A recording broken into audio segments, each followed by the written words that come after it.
Hi hello నమస్తే. మీరు చూస్తున్నది చెప్సారి ఛానల్ని. ఇంకో ఫస్ట్ కళాయి పెట్టుకున్నా. కళాయి పెట్టుకున్నాక నూనె పోసుకోవాలి. ఇంకో ఈ పెద్ద పావుతోటి 3 పోసిన. ఇంకో ఉల్లిగడ్డలు కోసి పెట్టుకున్నాయి. ఒక 6-7 ఉంటాయి. చిన్న ఉల్లిగడ్డ, ఇది చిన్న ఉల్లిపాయలు కావు. ఏగేంత వరకు తిప్పుకుంటుండాలి ఇట్లా. ఇగో ఇట్లా కలర్ కొంచెం చేంజ్ అయినాక మంచిగా ఎగినాయి చూడు, ఎర్ర కలర్ వచ్చినాయి.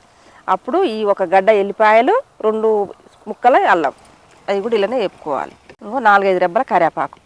కరివేపాకు ఎక్కువ వేసుకున్న రుచి బాగుంటుందని వేసిన.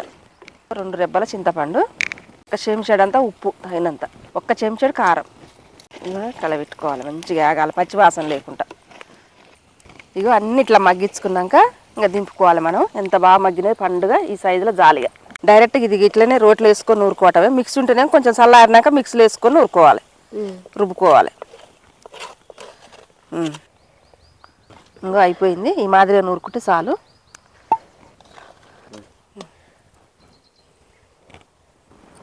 సరస్వతి, చిన్న ఉల్లిగడ్డలు, పెద్ద ఉల్లిగడ్డలు, కొత్త రకం పచ్చడా.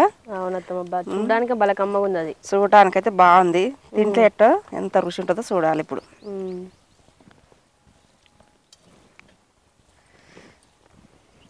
ఏదైనా తినని చెప్పలేం కదా. బాగుంది అత్తమ్మ. ఆకలి అవుతుందా సరస్వతి? అది చూస్తుంటే ఇంకెక్కువ ఆకలి అవుతుంది. అంత బాగుంది ఇక్కడ చూడడానికి.